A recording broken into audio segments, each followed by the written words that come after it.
তোমাকে একটা পাখা দিই নাই, দুটো পাখা দিই নাই। আল্লাহর নবী বলেন জিবরিল আলাইহিস সালামের গোটা দেহখানে বাবা 600 খানা ডানা ফিট করা আছে, বলুন সুবহানাল্লাহ। আল্লাহর নবী বলেন জিবরিলের ডানাগুলো এত বড় ডানাগুলো রে বাবা। নবী বলেন মাত্র জিবরিল আলাইহিস সালাম যদি দুটো ডানা 60 করে দেয়, গোটা পৃথিবীটা জিবরিলের বগলে তলে হয়ে যায়। এত বড় সম্রাট জিবরিল আলাইহিস সালাম। আল্লাহ ডেকে বলেন জিবরিল যাও, আমার হযরত ইসমাঈল আলাইহিস সালামের 3 হাত দূরে সামনে গিয়ে তোমার ডান দিকের একটা পাখা খানাও 60 করে তুমি মাটিতে তুমি আঘাত করবা। জিবরিল মাটিতে আঘাত করলে দেখবা মাটি ফেটে যাবে, আর মাটি ফেটে গেলে আমার কুদরত সেখান থেকে দেখতে বাবা প্রকাশ করব আমি। হযরতে জিবরিল আলাইহিস সালাম তিনি চলে আসলেন, আঘাত করলেন মাটিতে, মাটি ফেটে পানি বের হতে লাগলো। জিবরিল বলেন আল্লাহ তুমি বললা তোমার কুদরত তুমি বাইর করবাও, এই পানি সচরাচর অনেক জায়গায় আমি দেখতে পাই, এমন কি নতুন কুদরত তো দেখতে পেলাম না। আল্লাহ ডেকে বলে জিবরিল শুনে নাও, এ পানি দুনিয়ার সেই পানি না। আমার আল্লাহ বললেন আমি এই পানিটাকে সারা পৃথিবীর মধ্যে আমি দামি পানি বানিয়ে দিলাম, জোরে বলুন সুবহানাল্লাহ। ওই পানিটার নাম তাফসীরে লিখেছে বাবজি আবে জমজম। হযরত ইসমাঈল আলাইহিস সালাম তিনি খেলেন, জিবরিল আলাইহিস সালাম তিনি অদৃশ্য হয়ে গেলেন, পানি নিয়ে খেলা করছিলেন। মা হাজেরা আলাইহা সালাম কাছে এসে বাবজি পানি দেখে আল্লাহর কাছে শুকরিয়া আদায় করলেন। উনি কাকর বালি দিয়ে বাবজি পানিটাকে বান দিয়ে দিলেন, যাকে আমরা বলি ঘিরে দিলেন। মুফাসসিরিন কেরাম লিখেছেন যদি পানিটা যদি ঘিরে না দিতে তাহলে আপনাদের এই ডমকল দক্ষিণনগরের গ্রামও বাবজি ওই পানিটা চলে আসতো। আমার মনে হয় পানিটা চলে আসলেও আজ যে মূল্য আছে ওরকম মূল্য বাবজি থাকতো না। আমরা জানি যে পৃথিবীর মধ্যে বাবজি দুটো পানি দাঁড়িয়ে খাওয়া সুন্নাত। একটা হচ্ছে অজু করার পরে পানি 1 ঢোক 2 ঢোক বাবজি বদনায় থেকে যায়। এখন তোর বদনার সিস্টেম না, এখন ট্যাপ। নবী বলেছেন বদনায় উজু করতে গেলে পানি 1 ঢোক থেকে গেলে ওই পানিটা নিয়ে আপনি দাঁড়িয়ে খেতে পারেন, কিন্তু মশলা বলছে যদি না খান তাহলে বাম দিকের পায়ের গোড়ালিতে আপনি ঢেলে দেবেন, বদনা রাখবেন না। 2 নাম্বার পানি বাবজি খাওয়া সুন্নাত দাঁড়িয়ে, এ কোনো রকমে বসে খাওয়া যাবে না। সেটা হচ্ছে আবে জমজমের পানি। এর আবার সুন্নাত তরিকা আছে, পশ্চিম দিকে মুখ করিয়ে 3 দমে বিসমিল্লাহর শহীদ বাবজি ডান হাতে পানিটা খাওয়া, এটা হচ্ছে সুন্নাত। অনেকে বাবজি আমরা গুরুত্ব দিই না, বসে খেয়ে নি, বসে খেলে গুনাহ হয়। আবে জমজমের পানি দাঁড়িয়ে খেলে আপনার আমল নামায় নেকি লেখা হয়, বলুন আলহামদুলিল্লাহ। এই আবে জমজম আস্তে আস্তে মাটি পড়ে পড়ে বাবজি বন্ধ হয়ে গিয়েছিল। তাহলে আমরা এতটুকু জানতে পারলাম যে আবে জমজম কবে থেকে চালু হয়েছিল। ইব্রাহিম আলাইহিস সালামের জামানায় ইসমাঈল আলাইহিস সালামের সামনে 2 থেকে 3 হাত দূরে জিবরিল আলাইহিস সালামের ডান দিকের পাখার আঘাতে মাটি ফেটে পানি বের হয়েছিল, সে আবে জমজম। এই আবে জমজমের পানি বাবজি ইদারা মক্কা নগরে আছে, মানুষ এটা জানতো, কিন্তু কোথায় আছে কোন জায়গায় আছে বাবজি এটা মানুষ খুঁজে বের করতে পারেনি। হযরতে আব্দুল মুতালিব তিনি বলেছিলেন আল্লাহ আমি যদি ওই এক এক করে যদি 10টা সন্তান যদি আমি পাই, তুমি যদি আমাকে দান করো, আর ওই আবে জমজমের দ্বারা উদ্ধার করতে পারলে 10টি ছেলের মধ্যে 1টি ছেলেকে তোমার রাস্তায় জবাই করে দেব। আল্লাহ রাব্বুল আলামিন তাকে 10টা সন্তান দিয়েছিলেন। সন্তানগুলো বেশ বড় হয়েছে। আব্দুল মুতালিব রাত্রিবেলা শুয়ে আছেন, কেউ যেন স্বপ্নের মাধ্যমে বলছে আব্দুল মুতালিব তুমি আর ঘুমায়ও না। আব্দুল মুতালিবের ঘুম ভেঙে গেল, চারিদিকে তাকাচ্ছেন, কাউকে দেখতে পাই না। আবার কিছুক্ষণ পর বলে, হে আব্দুল মুতালিব, তুমি ঘুমায়ও না। আব্দুল মুতালিব বলেন, কে গো, আমাকে দেখা দাও না, আর ঘুম যেতে বারণ করছো? বলে, মুতালিব, তুমি যে বলেছো যে আল্লাহ আমাকে এক এক করে যদি 10টা সন্তান যদি দান করতে, এক আর ওই আবে জমজমের ইদারার পানি উদ্ধার করতে পারলে 10টি ছেলের মধ্যে একটি ছেলেকে তোমার রাস্তায় জবাই করবো বলেছো। আল্লাহ রাব্বুল আলামিন তোমাকে 10টা সন্তান দান করেছে, যাও তুমি আবে জমজমের ইদারা উদ্ধার করে এসো। আব্দুল মুতালিব বলেছিল, ভাই, আমার চেয়ে নামি দামি বংশের লোকেরা তারা খুঁজতে গিয়েছিল, তারা খুঁজে কেউ বের করতে পারে না আবে জমজমের ইদারাও। আমি যে 10টা ছেলেকে নিয়ে আমি ইদারা খুঁজতে যাব, আপনি আমাকে নিশানা আলামত বলে দেয়, কোথায় আপনি ইদারাটা আছে একটু চিহ্ন বলে দেন। আওয়াজ দিয়ে বলেছিল, মুতালিব ভাই, আর তুমি ঘুমায়ও নাও, সকালবেলায় 10টা ছেলে নিয়ে তুমি কাবা শরীফের সামনে চলে যাও। কাবা শরীফের সম্মুখে তুমি দাঁড়াবাও, দেখবা পশ্চিম আকাশ থেকে একটা কাক উড়ে এসে তোমার সামনে মাটিতে যেই জায়গায় ছবল মারবে রে মুতালিব, ওই জায়গায় তোমার ছেলেদেরকে ঘুরতে বলবাও। কিছুটা দূর ঘুরে যাওয়ার পর ওই আবে জমজমের ইদারা পেয়ে যাবা। ছেলেদেরকে ঘুরতে বললে, ওই কাক এসে মাটিতে ছবল মেরেছিল। বেশ কিছুটা দূর ঘুরে যাওয়ার পরে দেখছে সে আবে জমজমের ইদারা। বলুন সুবহানাল্লাহ। ইদারা উদ্ধার হয়ে গেল, কিন্তু ওয়াদা করেছে একটা ছেলেকে জবাই করবে। মক্কার লোকেরা জানত যে আব্দুল মুতালিব উনি জবানের খেলাপ করেন নাই। বাড়িতে এসে বাপজি 10টা ছেলে নিয়ে চিন্তায় পড়ে গেলেন, কাকি বা জবাই করা যায় আল্লাহ রাস্তায়। ছেলেদের সকলকে ডেকে বলেন, বেটা, আমি আল্লাহর কাছে ওয়াদা করেছিলাম তোমাদের মধ্যে যে কোনো একটাকে জবাই করব। ছেলেরা সবাই বলল, আব্বা অসুবিধা নাই। উনি প্রতিটা ছেলের দিকে তাকাতে লাগলেন, কাকি জবাই করি। সিরাতে হালিবিয়া কিতাবটিতে লিখেছে, হযরতে আব্দুল মুতালিব উনি 1 2 3 4 করে 10 নম্বর ছেলেটা, একদম ছোট ছেলেটা, যার নাম কিতাবে লিখেছে আব্দুল্লাহ, তাকে আল্লাহ রাস্তায় জবাই করব বলে বললেন, বেটা, আমি তোমাকে অমুক মাসের অমুক তারিখে,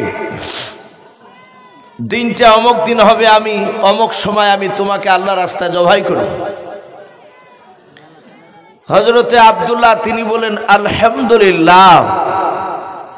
উনি আল্লাহর শুকরিয়া আদায় করলেন, বললেন, আব্বা অসুবিধা নেই, আমি রাজি আছি।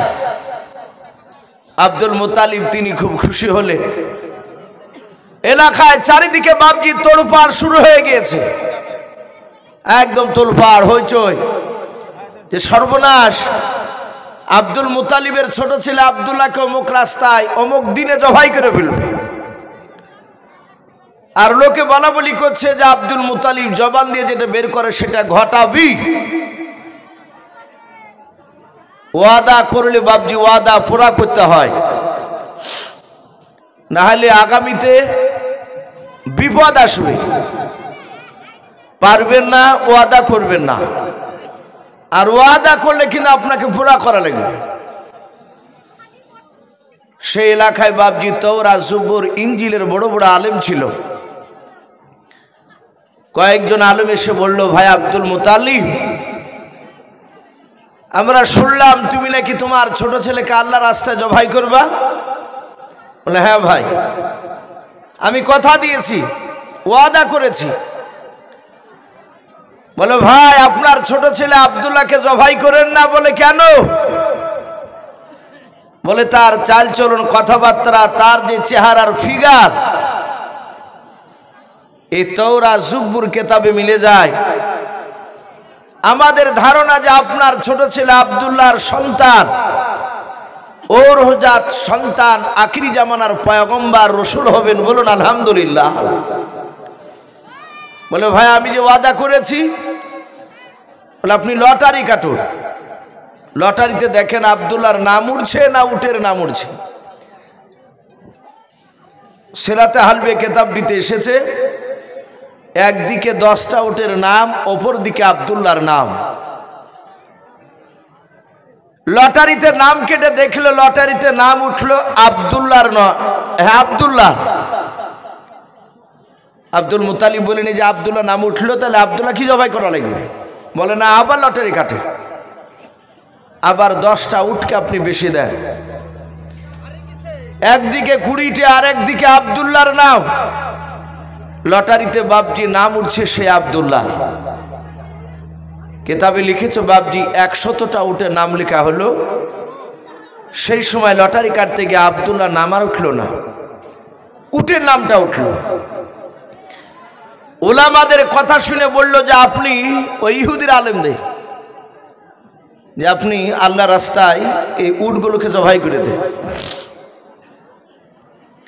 এখনো বাপজি অনেক সময় মুফতি সাহেবরা ফতোয়া উল্টো পাল্টা করে ফেলে, অনেকে মুক্তি বলে, কিন্তু শব্দটা মুফতি সাহেব। মানুষ স্ত্রীকে ছেড়ে দিয়েছে, আমাদের আহনাফ মাযহাব, যারা আমরা আবু হানিফার দিকে একটু গুরুত্ব দিই, কিন্তু আমরা মানি রাসূলুল্লাহর সুন্নাতকে, তার মশলাকে। একসঙ্গে যদি বাপজি তার বিবিকে তালাক দিয়ে দেয়, তালাক হয়ে যাবে আমাদের। অন্য মাযহাবের সেটা বাপজি আমি আপনাদের কাছে বলছি না, তাদের মত আবার কিছু আলাদা আছে। তো বিবিকে ছেড়ে দেওয়ার পরে কোনো রাস্তা যখন থাকে না, তখন মুফতির কাছে যায়। অনেক দুনিয়াদারি মুফতি আছে, তারা বলে ভাই, আর লোকটা বলে যে আমি রাগ করে ভুলে ভুলে ফেলাচ্ছি। ও ঠিক কায়দা করে তার বিবিকে ছাড়তে পারছে, তখন ভুল হয় না, কিন্তু ছেড়ে দেওয়ার পর মৌলভী সাহেবের কাছে যে বলে যে আমার বেকায়দা হয়ে গেছে, ভুলে আমি ঘুম থেকে উঠে যে বলেছি, এর কোনো রাস্তা নাই। তখন বলে রাস্তা টাকা দিলি আছে, যদি বলে 5000 টাকা দেব আমার বিবিকে যেন তালাক না হয়, সে আপনি রাস্তা করে দেন। তখন ওই মুফতি সাহেবরা, দুনিয়াদারি যারা মুফতি, তারা শিখে দেয়। তা আমি তো লোকের সামনে যাই নিয়ে তোমার ফতোয়া দিব, তোমাকে যখন বলবো যে তোমার বিবিকে কিভাবে তালাক দিয়েছ, তখন তুমি বলবা যে আমি আমার বিবিকে তালাক দিইনি। তো কি বলেছে? তখন আমার বিবি প্রায় মাঝে মাঝে বলে যে তুমি বাড়ি করছো না কেন, বাড়ি করছো না কেন, একতলা বাড়ি আছে, বাড়ি করছো না কেন? তাই তখন তুমি বলবা যে আমি আমার বিবিকে তালাক দিনে আমি বলেছি তোর বাপের কতলা, একতলা না দুতলা না তিনতলা, আমি তালার কথা বলেছি, আমি তালাকের কথা তো বলিনি। আদৌ কিন্তু তার বিবি কিন্তু তালাক হয়ে গিয়েছে। এইরকম মুফতি সাহেব হোক আর যেই ডাটা হোক না কেন, মৃত্যুর পর তার জাহান্নাম ছাড়া কোনো রাস্তা নাই, সে যদি তোবাতিল্লা না করতে পারে আগে। কিন্তু বাপজি কিছু মুফতি সাহেবের ফতোয়া অনিচ্ছাকৃত হয়ে যায়, ইচ্ছাকৃত নয়। কোরআন হাদিসের দিকে লক্ষ্য করে যদি ফতোয়া দিতে গিয়ে যদি ভুলও হয়ে যায়, দুনিয়ার স্বার্থে যদি না হয়, তার নেকি থেকে খালি নাই। বলুন আলহামদুলিল্লাহ। আপনার উদ্দেশ্য যদি ভালো হয়, রাস্তা দিয়ে হাঁটবেন, পায়ে উঝট লেগেছে, অনেকের আঙুল ফেটে যায়, সে সময় যদি ও যা ও মা এসব না বলে যদি বলেন ইন্না লিল্লাহ, পায়ে উঝট লাগলো, ঘরের বাল্ব চলে গেছে। আমরা বেশিরভাগ নমাজি পড়া লোকও বেরিয়ে যায়, যা শালা চলে গেলি, যা বলে ফেলে। কিন্তু এই যে বাপজি কারেন্টটা চলে গেলে যে যা, চলে গেলি, কি গড় সাপটা যাই চলতি ভাষায় বলেন না কেন, এগুলো সব গুনাহ হয়ে যাবে। কারেন্টের বাল্ব যদি চলে যায় হাত থেকে, কোনো খচ করে পড়ে গেল, পায়ে উঁচুট লাগলো, পড়বেন ইন্না লিল্লাহ। আমরা মানুষ মরে গেলে পড়ি ইন্না লিল্লাহি ওয়া ইন্না ইলাইহি রাজিউন। আর কোন হাত থেকে পড়ে গেলে ইন্না লিল্লাহ এতটুক বললে আপনার সব আছে, আপনি নেকি পাবেন। হযরতে আব্দুল মুতাল্লিব তিনি আল্লাহ রাস্তায় 100টা উটকে জবাই করে মাঝে মাঝে বাবজি খেয়ে দিলে। উনি তো গরিব ছিলেন, তাকে সময় লেগেছিল। হযরতে আব্দুল্লাহ তিনি বেঁচে গেলেন। আব্দুল্লাহ তিনি আস্তে আস্তে আস্তে আস্তে বাবজি জৈবন পদার্পণ করলেন। বিয়ের বয়স হলো, এলাকার লোকেরা আব্দুল মুতালিব সহ বাবজি একটা মেয়ে তায়েফ নগরের বাসিন্দা, যিনার নাম কেতাবে লিখেছে আব্দুল ওহাব বিন জোহরি, ওই লোকটার নাম। বাড়ি হচ্ছে তায়েফ নগর, আপনাদের যেমন দক্ষিণ নগর একটা নাম, ওরকম বাবজি আরবের মধ্যে মক্কার পাশি জায়গাটার নাম ছিল তায়েফ নগর। ওই গ্রামের বাসিন্দা আব্দুল ওহাব বিন জোহরি, তার একটা বিটি ছিল, তার নাম ছিল হযরতে আমিনা। এই আমিনার সাথে তৎকালীন সেই জামানায় প্রথা অনুযায়ী আব্দুল্লাহর সাথে বাবজি বিয়ে হয়ে গেল। হযরতে আব্দুল্লাহ তার বিবিকে বাবজি সঙ্গে করে নিয়ে বাড়িতে রেখে বিবিকে বলল, বিবি তুমি বাড়িতে থাকো, আমি মক্কার বাজার থেকে কিছু বাজার করে নিয়ে আসি। উনি বাজারে চলে যাচ্ছে। এই ঘটনার আলোচনা করতে গিয়ে একটা ঘটনা তুলে ধরেছেন মুফাসসিরিনে কেরাম। সে সময় মদিনার সবচেয়ে বড় আলেম, তখন তার মদিনা ছিল না, দেশটার নাম ছিল বাবজি ইয়াসরিব, মদিনার দেশটার নাম। নবীজি ইয়াসরিবে যখন হিজরত করে পৌঁছালেন, রসুল কলমার দাওয়াত দিতে আল্লাহর হুকুমে যখন চলে গিয়েছিলেন, তখন ওই ইয়াসরিব দেশটার নাম কেটে হয়েছিল মদিনাতুন নবী, নবীর শহর মদিনা। তো ইয়াসরিব অর্থাৎ মদিনার সবচেয়ে যে বড় আলেম কেতাবে লিখেছে, তার নাম ছিল রাহাব। কি নাম বললাম বা? রাহাব। তার একটা বিটি ছিল, তার নাম ছিল রোকিয়া। সে তওরাত পড়ত, তওরাত জুবুর কিতাব পড়ে কয়েকদিন বাবজি পড়ার পর তার আব্বাকে প্রশ্ন করছে, আব্বা জান, এই যে কেতাবে দেখতে পাচ্ছি মুহাম্মদ বলুন সাল্লাল্লাহু আলাইহি ওয়াসাল্লাম, বাবজি দুরূদটা একটু পড়বেন, ঠোঁটটা লড়াবেন। একই তো চারিদিকে বাবজি শুরু হয়ে গিয়েছে, অনেকে একই তো অমুসলিমদের বাবজি, আমাদের মুসলিমদের অবস্থা তো ভালো নেই, এগুলো সবাই জানতে পারছি আমরা। তারপরেও বাবজি আমাদের আলেমদের মধ্যে বাবজি এখন কাদা ছোড়াছুড়ি চলছে যে দেববন্দীরা নাকি নবীর ওপর দুরূদ পড়ে না। এই যে বাবজি দুরূদ সাল্লাল্লাহু আলাইহি ওয়াসাল্লাম যে পড়ছি, এটা তো দুরূদ, এইটুকুর মধ্যে দুরূদ সালাম দুটি ভরা আছে। কিন্তু আমরা ছোট থেকে যে বাবজি ওই প্রচলন যেটা হারদাম জাবান সেনে কানো বলে যেটা বাবজি পড়ে, ওটাকে আমরা অনেকে দুরূদ বলে ফেলি। এটা পড়িনি বলে বলে যে আমরা নাকি বলে দুরূদই পড়িনি, অথচ আমরা দেখেন দুরূদ ইব্রাহিম পড়ি, নবীর নাম শুনলে পড়ি সাল্লাল্লাহু আলাইহি ওয়াসাল্লাম। পৃথিবীর কোনো উলামা নাই যে এগুলো পড়ে না। তো বাবজি আমি বলছিলাম আল্লাহ রসুল সাল্লাল্লাহু তাআলা আলাইহি ওয়াসাল্লামের নাম শুনেছে। বলে, আব্বা এ মুহাম্মদ সাল্লাল্লাহু আলাইহি ওয়াসাল্লাম ইনি কে? আর এই যে আব্দুল্লাহ ইনি আবার কে? রাহাব আলেমটার চোখ দিয়ে পানি ঝরতে লাগলো। বলে মা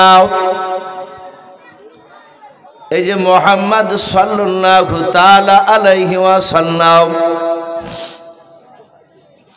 এই নামটা কয়েকদিন থেকে তুমি পড়তেছো? বলে হ্যাঁ। বিটির এই ব্যক্তি সারা পৃথিবীর মধ্যে শ্রেষ্ঠ নবী জনাবে মুহাম্মদ রাসূলুল্লাহ সাল্লাল্লাহু তাআলা আলাইহি ওয়াসাল্লাম তিনি নবী। ও মা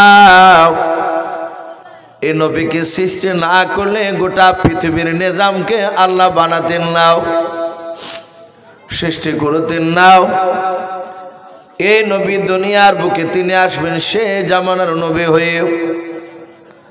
আর এই যে আব্দুল্লাহ, এই আব্দুল্লাহ হবে মুহাম্মদ সাল্লাল্লাহু আলাইহি ওয়াসাল্লামের আব্বাজান। রকিয়া বলেছিল আব্বা, তাহলে শুনে নেন এই মুহাম্মদ সাল্লাল্লাহু আলাইহি ওয়াসাল্লামের যে জনম দক্ষিণ মা হবে বিরাট বড় ভাগ্যবত রমণী। বলে হ্যাঁ মাও।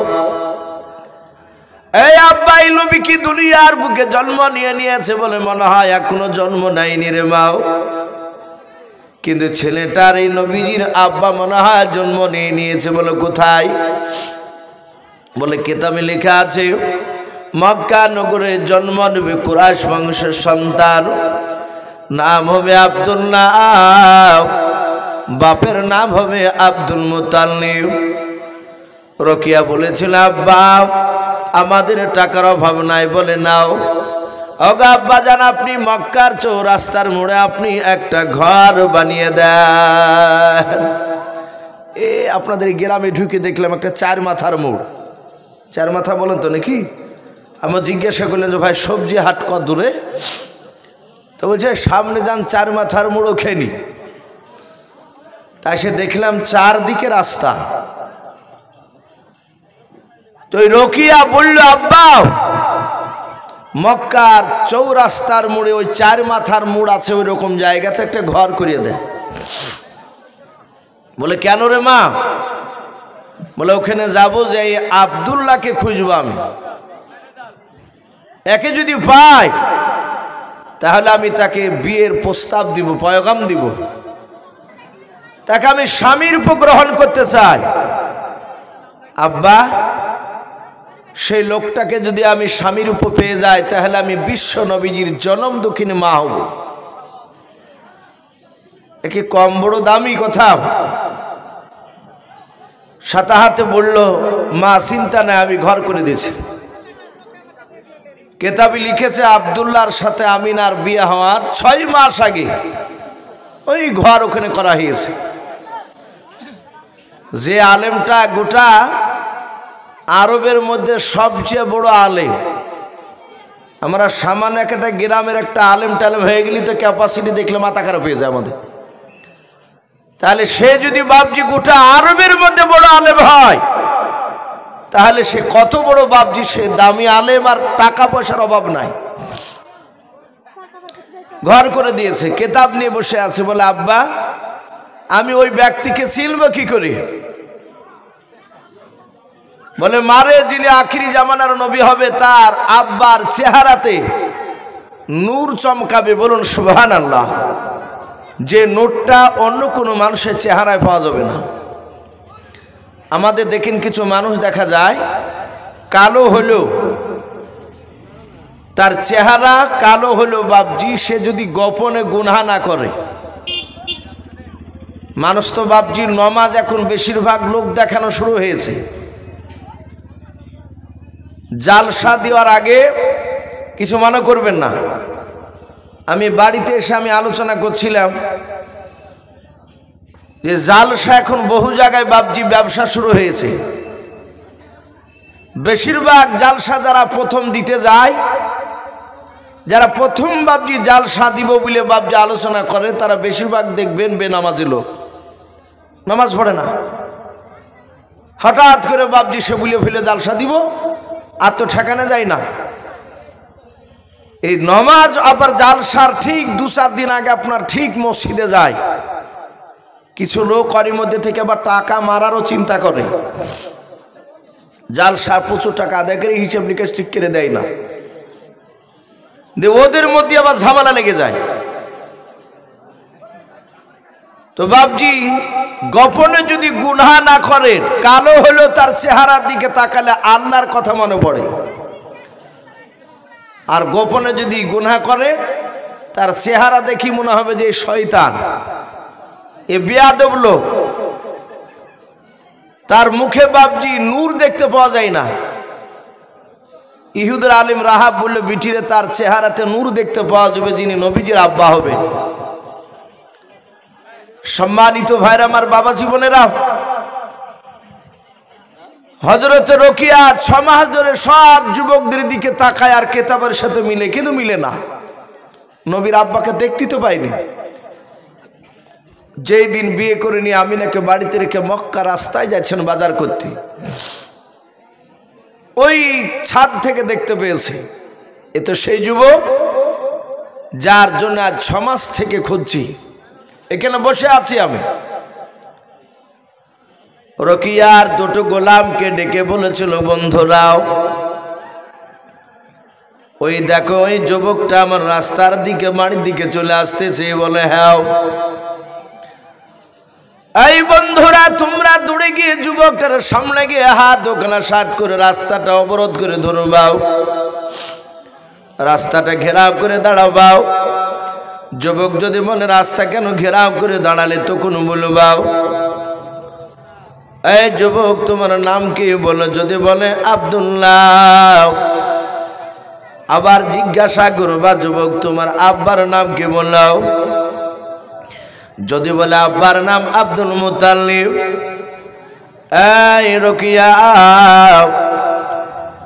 যদি বলে আব্দুল মুতাল্লিব তাহলে কি করব। বলে তোমরা আঙুল দিয়ে ইশারা করে আমার দিকে দেখাবাও।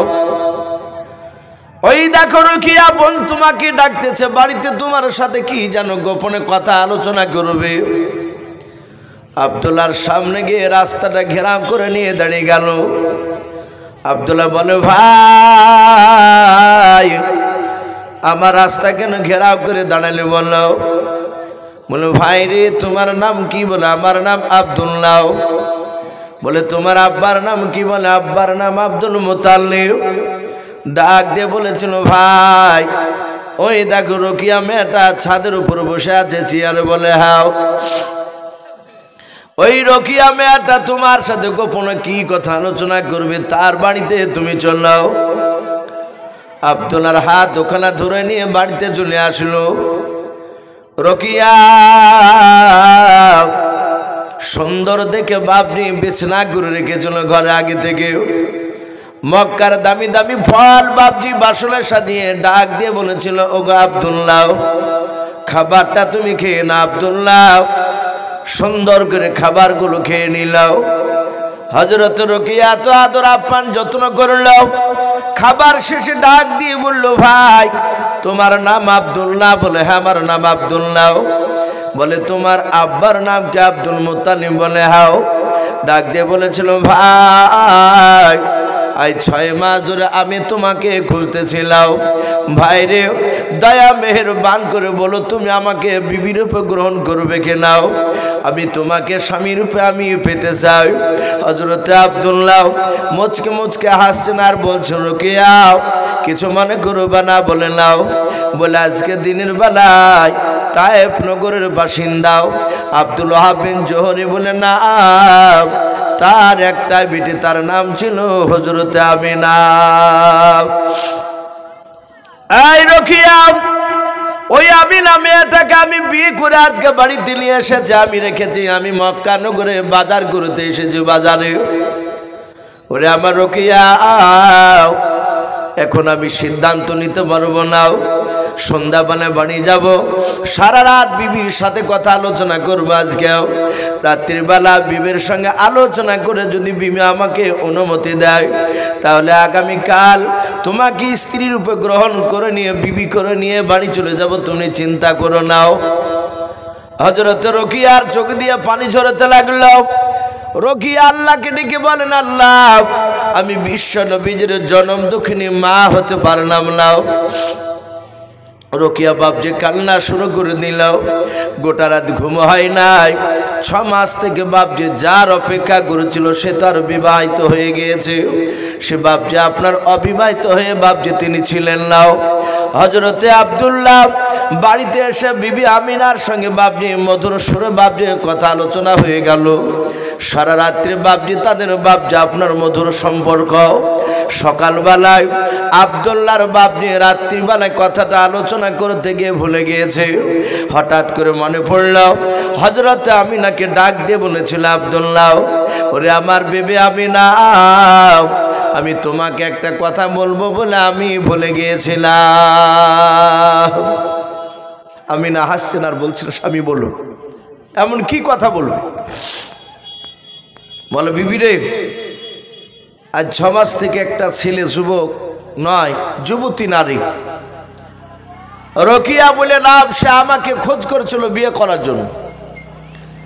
আমি তোমার কথা বলেছি, তুমি যদি অনুমতি দাও তাহলে আমি তাকে বিয়ে করে নিয়ে আসতে পারি। হযরতে আমিনা রাগ করলেন না,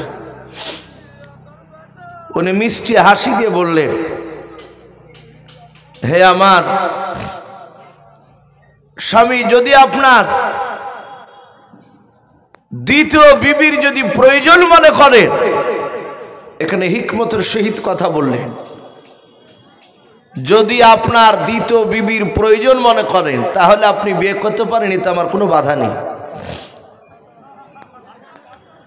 সঙ্গে সঙ্গে যখন বাপজি এই কথা বলা হলো, হযরতে আব্দুল্লাহ সকালবেলায় বাপজি যাচ্ছেন, রোকিয়া ছাদের উপর বসে আছে। আব্দুল্লাহর দিকে একটিবার চেহারাটা নজর পড়ার পরই আর তাকায় না। অমনি সাথে হাতে বাপজি দরজা লাগিয়ে দিয়ে বলল, ওই যুবক যেন আর বাড়িতে না আসে। তার বন্ধুরা বলেছিল, তুমি তার জন্য তো পাগল হয়েছিলে। বলে, এই রোকিয়া, তুমি আজ ওর দিকে তাকাও না কেন? রোকিয়া বলেছিল, আমি গতকালকে ওর চেহারাতে যে নূর দেখেছিলাম, সে নূরটা তার চেহারাতে আর নেই। তার অর্ধাঙ্গিনী বিবি আমিনাকে দিয়ে চলে এসেছে। বাপজি রাসূলুল্লাহ দুনিয়াতে আসার আরো অনেক ঘটনা আছে, আমি গোড়াতে একেবারে যাইনি বলতে। ইসমাইল আলাইহিস সালাম কিতাবে লিখেছে, তার কপালে সে রাসূলুল্লাহ নূর ছিল। বলুন আলহামদুলিল্লাহ। হযরতে আমার বিশ্বনবীর আব্বা আব্দুল্লাহ, তিনি বাড়ি এসে আমিনার সাথে আবার ঘর সংসার শুরু করে দিলেন। রাতের পর দিন, দিনের পর রাত, এইভাবে সপ্তাহ গড়তে গড়তে, মাস গড়তে গড়তে 6 মাস হতে চলল।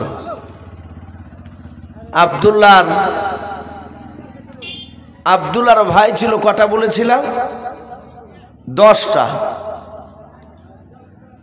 আব্দুল্লাহকে বাদ দিয়ে আব্দুল্লাহর 9টা ভাই, তারা গোপন একটা মিটিং শুরু করলো।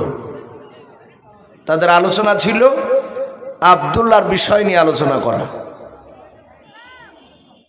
আব্দুল্লাহর পারপাসে আলোচনা হবে। সবাই মিলে বসে আছে। আব্দুল্লাহর ভাইয়েরা বলল, ভাই কি খবর বল? বলো, ভাই আব্দুল্লাহ আজকে একাই, এতদিন ছিল, আজ 6 মাস হলো আব্দুল্লাহ 2 জন হয়েছে, ওরা আর বিবি হয়েছে, সংসার বড় হয়েছে। আমরা যা ইনকাম করে নিয়ে আসি, এই ইনকামই ও বসে বসে খায়। তা আজকে আলোচনায় বসেছি, আমরা আগামীকালকে সিরিয়ায় ব্যবসা করতে যাব। বলো, আমরা আব্দুল্লাহকে আর বসে খেতে দিব না, আব্দুল্লাহকে আমাদের সঙ্গে নিয়ে যাব। 1000 টাকা করে লাভ হলে 9000 টাকা হয়, আব্দুল্লাহকে নিয়ে গেলে 10,000 টাকা হবে।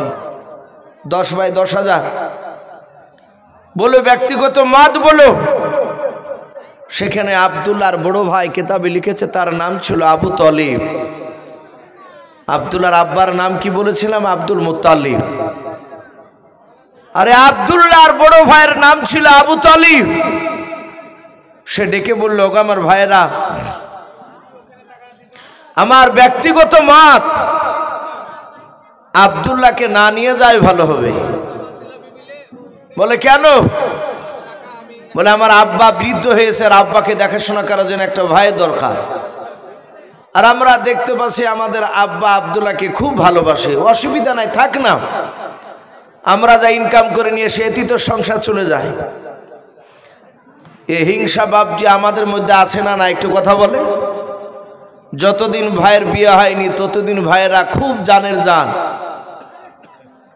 আর ভাইদের বিয়ে হয়ে গেলে 5 জায়গার 5টা মেয়ে এসে বাবজি সে বাড়িকার ঠিক রাখে না। একজন আর ছোট ভাই, যে ছোট ভাইকে বাবজি বড় ভাই মেজো ভাই কিছু বলতো না, সারাদিন ঘুরে বেড়াতো, খেলে বেড়াতো। আর সেই ভাই যদি বিয়ে করে তার ওই ভাইয়েরা বিয়ের পর আর দেখতে পারে না। মানে তাদের অর্ধাঙ্গিনী বিবির এই কানটাকে নষ্ট করে দিয়েছে বাবজি। ওইভাবে আব্দুল্লাহর ভাইদেরকে বাবজি তার ভাইয়ের স্ত্রীরা সেইভাবে কানকে নষ্ট করে দিয়েছিল। আবু তালিব বলল থাক না। তার 8টা ভাই ডাক দিয়ে বলে, এই আবু তালিব, এই তুমি যদি আব্দুল্লাহর কট্টেনে কথা বলো তাহলে তোমাকে আর আব্দুল্লাহকে ভিন্ন করে দিব, আলাদা করে দেব। আবু তালিব বলল, ভাই এটা কট্টেনে কথা আসেনি, ব্যক্তিগত মত জানতে চেয়েছো তাই বললাম, কিন্তু সবাই যদি তোমরা একদিকে হও তাহলে আমি তো একাই আলাদা হয়ে জিততে পারবো না, তাহলে চলো।